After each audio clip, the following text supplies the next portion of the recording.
Hey there, welcome into Unpaid Interns. I'm Griffin Epstein. We have another great episode today. It is Wednesday. We are just a couple days out from the conclusion of the Super Bowl in the NFL season, and boy, it's going to be an exciting NFL offseason. Zak Keefer joins me today to talk all about it. He covers the Colts and the NFL for The Athletic. Zak, thanks so much for joining us today. Thanks for having me. My second or third time, I believe, on the show. I know Austin's had you on, but I haven't had the Right. chance, so I had to join the party. Yeah. No, and let's be honest, it's been busy lately, so there's plenty to talk about. Absolutely. And I'll start with a big picture question. The NFL, I mean, really remarkable. They completed their season with the Super Bowl on Sunday. And I was thinking they didn't have a single game the whole year that they had a couple games postponed, but they were able to play all their games within a week. And no other league that hasn't done a bubble has had that level of success. What's your just reaction? I think, especially on the COVID side, to the NFL really completing its season pretty smoothly.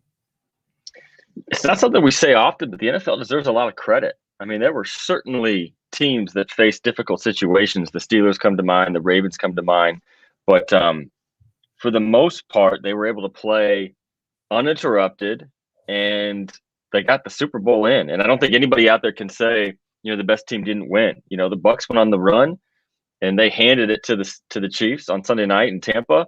And a lot of credit deserves to go to Roger Goodell and his staff and Alan Sills and the medical teams. And then more so on the team side, the Colts, the team I cover, they basically switched an athletic trainer to be the COVID expert. And Dave Hammer, that was his job. And they had to transform the entire facility into a more, a working environment with the virus, kind of fighting the virus. Me as a media, we had to be tested 4 times a week to attend practice. So a huge applause is deserving of the NFL and all the staff members and all the players, and everybody went through that to make this season possible, because thank goodness we had a season. Now, I want to focus on football-wise on the big picture as well. It was a really interesting season overall. A lot of teams that in the past haven't had success made some runs in the playoffs. What was your reaction? What do you feel like we learned overall about the NFL and where the league is going with kind of the balance of power with teams and with players? Yeah, it's going to be fascinating, and it's going to be a very busy offseason. You're going to see some quarterbacks move, and you're going to see some very big messes play out. I mean, it sounds like Houston is just absolutely in a bad situation right now. A lot of turnover, a lot of question marks, a very unhappy quarterback. You've got some big names being floated out there. Covering a team with a quarterback need, it's been very stressful, I'll be honest, because every single time a quarterback is possibly unhappy, he's connected to the Colts. Russell Wilson just said a couple things yesterday, and the Seahawks are not going to trade him, but the rumor started to fly. Aaron Rodgers, after the NFC Championship game loss, started to say some things. That was a connection. Deshaun Watson in the division. So it's going to be a fascinating offseason, but there's a lot of question marks, and the interest is obviously going to be absolutely sky high, as it always is with this league.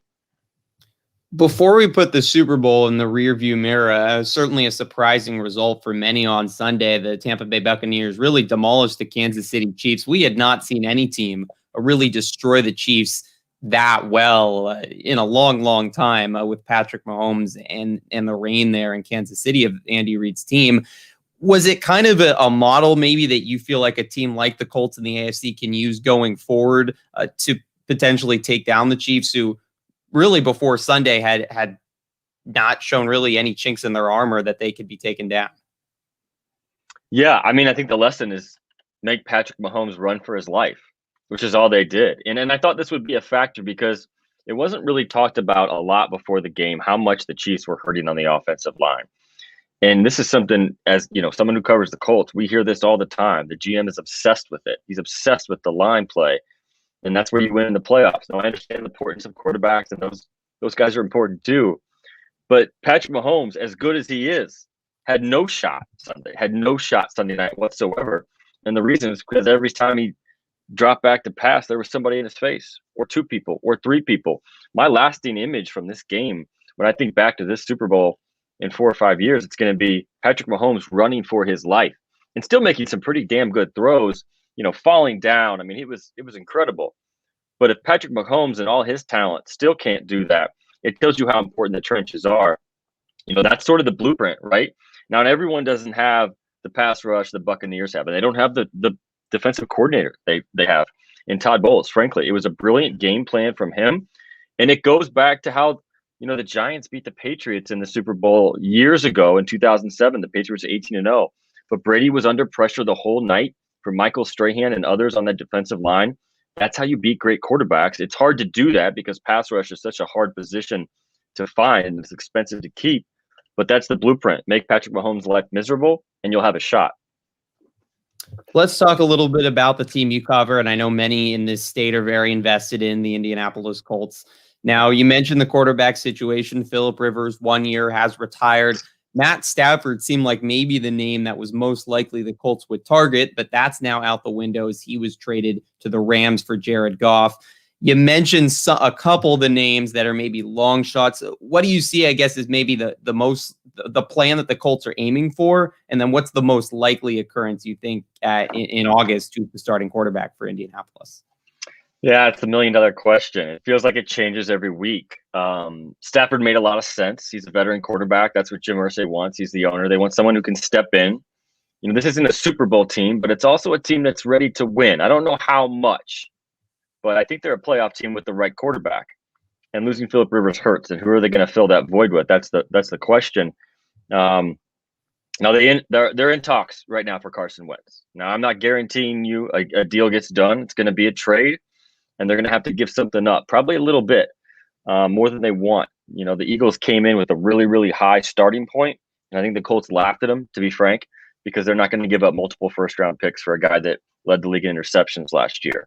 But they're very much in on Carson Wentz. We'll see how that plays out. The Eagles don't have a lot of impetus to get it done right now. Now, they do have to get it done by mid-March when the league new year starts, because otherwise they're on the hook for that $10 million bonus. And they're already going to eat a $34 million cap charge, which is an NFL record for dead money. So they do want to get him out by March, but they do have a little bit of time. So there is a month. It could happen fast. It could happen later. I do think a trade gets done eventually. I think that relationship is broken. It's crazy how far they've come in Philly. I mean, this was a guy, they had tapped to be a Philadelphia legend, and now he's already on his way out. So I think a deal will get done eventually with Carson Wentz. I don't know if it's the Colts because the Bears are already in, and the Bears probably have a little bit more desperation in terms of where their general manager and head coach are at. The Colts don't have to get Carson Wentz. It's not a break. It's not a make or break situation. And basically, from the conversations I've had with people, they want to get Carson Wentz, but it's not going to be an all or nothing type situation. It's not Wentz or bust. There's a lot of desperation outside the building. I understand the fans want to figure out who's it's going to be. They can't wait, right? They're anxious to know. Inside the building, the Colts are not freaking out, and they have a spot to fill. Not only that, they have to fill left tackle spot. They need to add some pass rush. They need to add a corner. Those are important positions, and they're expensive as well. It starts with the quarterback spot. There's not a lot of panic inside the building. I think Sam Darnold could be another option if the Jets are willing to part with him. It's not a great free agent class. Ryan Fitzpatrick's out there. Andy Dalton's out there. Jameis Winston's out there. Jacoby Brissett's out there. And he's a guy that's been in Indy, and they value him very much. I don't think he's a starter type guy in Indianapolis. But, look, there's a lot of options. None of them are particularly great. You can find flaws in all of them. We'll see what happens. Is there a specific plan B if it's not Carson Wentz? Do they stay in-house, potentially re-sign Brissett? Or I know they have a Jacob Eason as well as I believe, a rookie that last year. Is it the draft if they don't find a free agent, or is it kind of uncertain if they don't get Wentz, they're going to go from there? Yeah, they're not putting all their logs in the Carson Wentz fire. I know that. There's a lot of options on the table, and basically you hit on all of them. And it's going to be all these quarterbacks. They're looking at every single one of them and studying them and getting to know them and basically playing out the likelihood of it getting done. Who knows what the Jets want for Sam Darnold? Who knows if they even end up trading him? They have the number 2 pick, and they're going to have a couple quarterbacks there. They're not going to get Trevor Lawrence, but Fields and Trey Lance. And there's some options there. Do you keep Sam Darnold and have a rookie quarterback? I don't think you do, but I'm not calling the shots for the Jets, so we'll see. But the bottom line for the Colts is, and this is really important, They need to do something now, even if they plan on doing something in the draft. They cannot not have a quarterback right now and bank on doing something in the draft. They just don't have that good of a pick. They're picking 21st, and Ballard's on the record saying, I don't think you're going to get one of the top guys. I just don't see that happening. These guys are going to go high. I mean, in the top 6 or 7 picks, I think all 4 go in the top 10 without a doubt. So barring a huge trade, which is always possible, the Colts aren't going to get the quarterback they want in round 1. That's why you got to get someone now, basically as a backstop. That makes a lot more sense. Jacob Eason, I'm told, is not going to be in the conversation to start next year. That's the plan. They like him. He's got a huge arm. We all know that.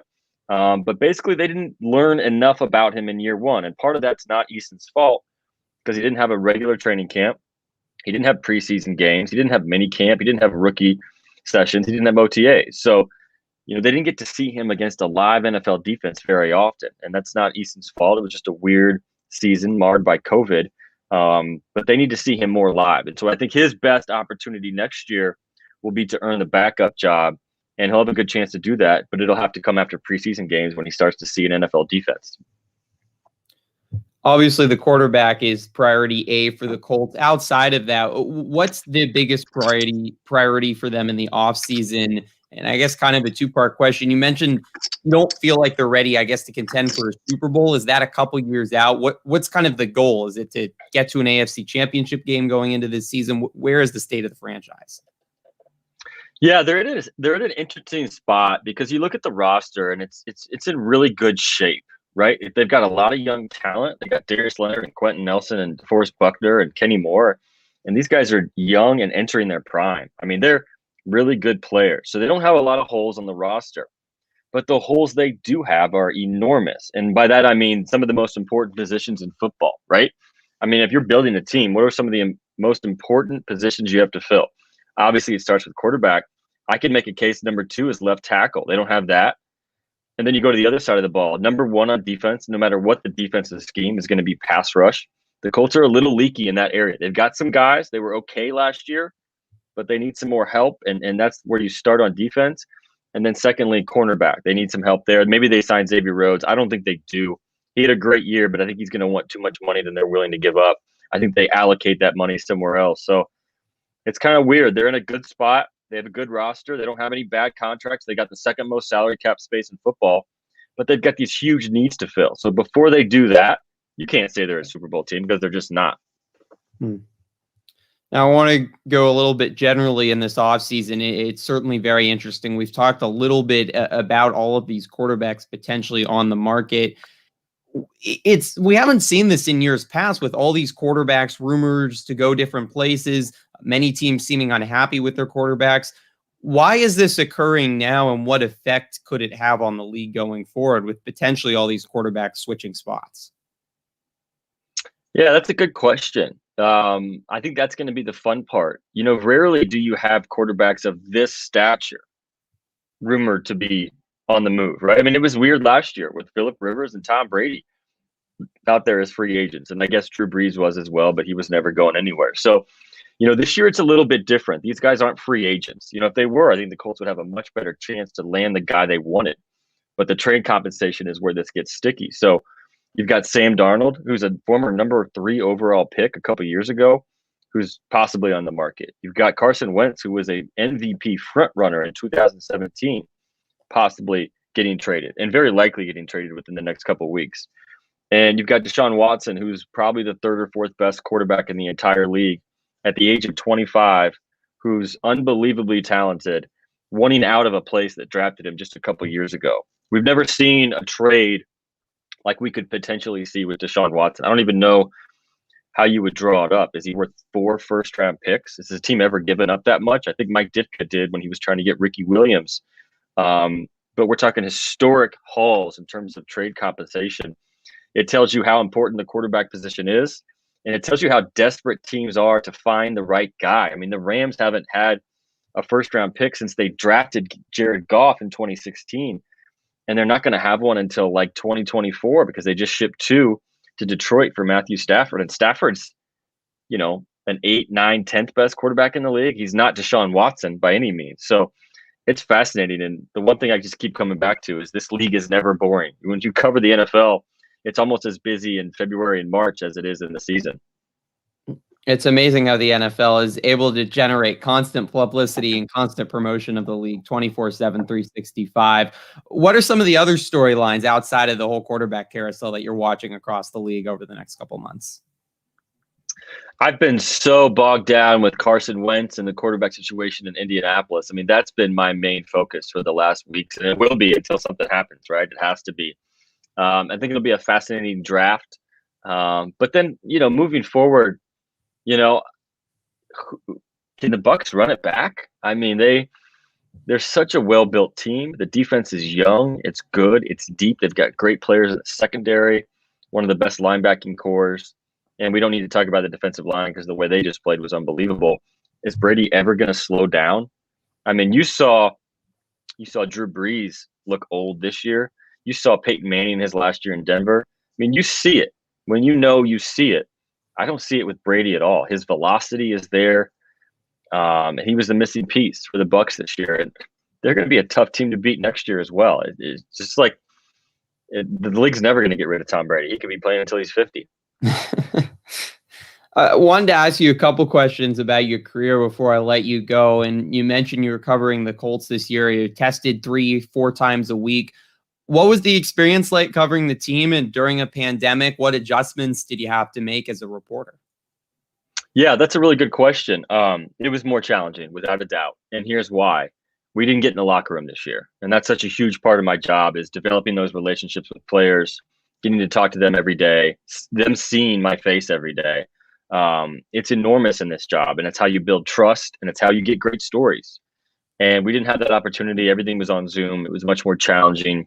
As you know, it's just a better interview in person as it is on Zoom. So we had to work around that, and it made you get a little uncomfortable, which is good. You have to text more, you have to call people more, you have to reach out more because you're just not going to see them in person. So in that regard, it was good. It made us work a little bit harder. And I told myself at the beginning of the season, I still didn't want to see, I still wanted to do the same type of work I've always done, even though it was going to be harder. So I had to really work to find those stories and really work to get all the sources I needed.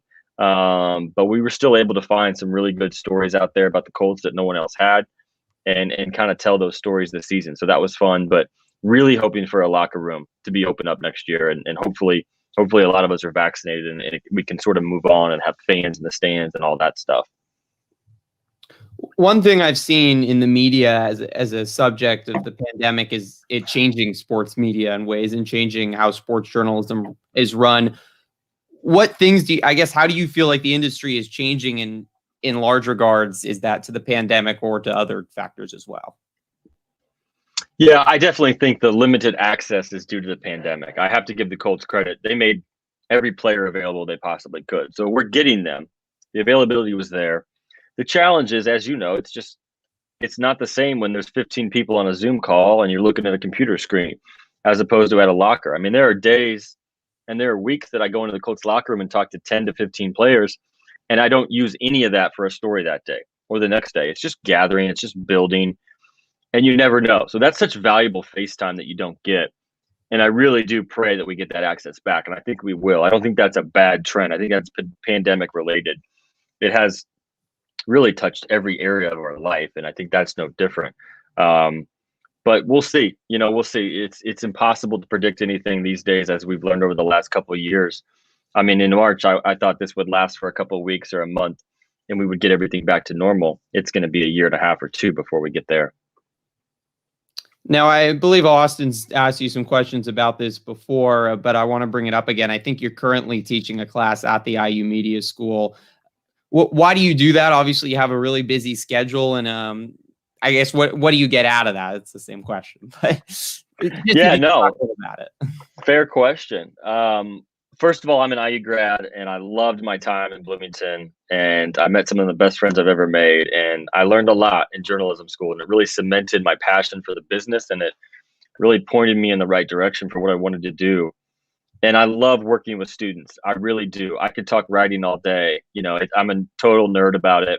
I love reading great stuff. I love discussing great content. I love writing myself. And I love helping the students get a little bit better. And, I needed a lot of work when I was in college, and I had a lot of people help me. And I still use those lessons to this day, and I still thank those people to this day.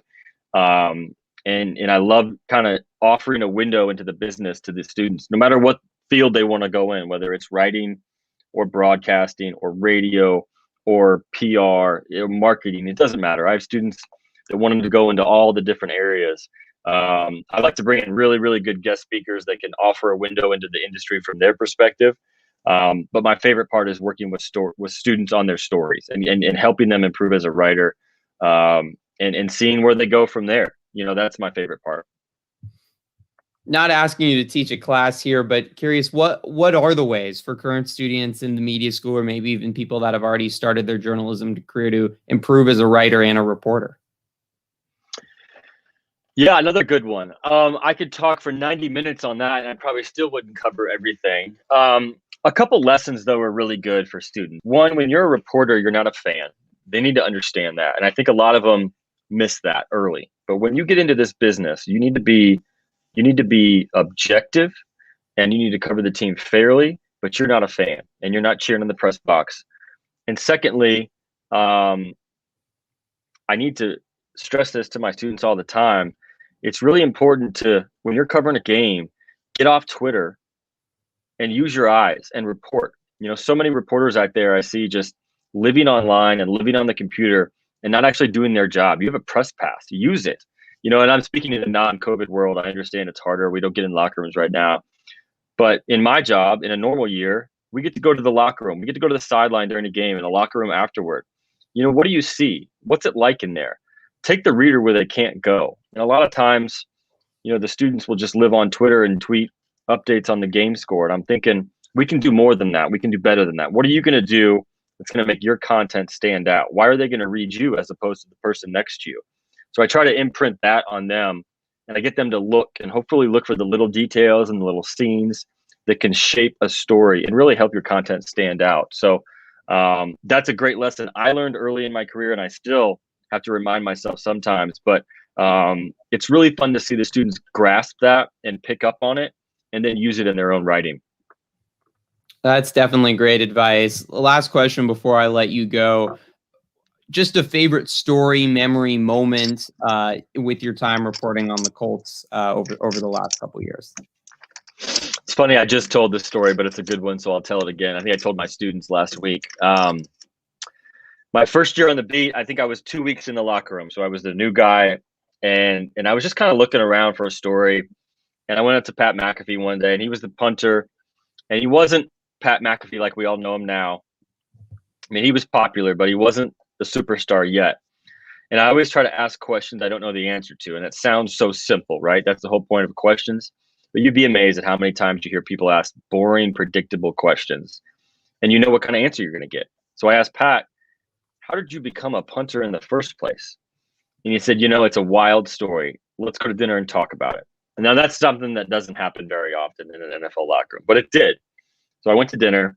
And 4 hours later, dinner with his mom, his dad, his brother, his friend, I had this wonderful, amazing, almost too good to believe story about how it started with $100, and he lied to his parents, and he went to this poker game in this basement of this Pittsburgh restaurant, and he won a bunch of money playing poker with grown men. He took the money, bought a plane ticket, flew to Florida the next day, lied to his parents again, competed in this national kicking competition, stole the show, got West Virginia to show up at his cafeteria the next Monday, offering him a scholarship, and the rest is history. Wouldn't have known any of that, if I hadn't just asked him one day, how did you become a punter? So an extreme example, but it turned into an unbelievable story for me. I learned a lot, and sometimes you just get lucky. So that was a fun one. That's quite a story, and I'm curious how much Pat McAfee ate over those 4 hours of dinner. Yeah, I covered the bill, so I can promise you it was a lot. I mean, it was not a cheap bill, but right as the story was being published, I reached out to him and I texted him and I said, "Are you sure you're not making any of this up?" Because it was so unbelievable, implausible. And I'm like, Pat, if this is wrong, I'm in deep trouble.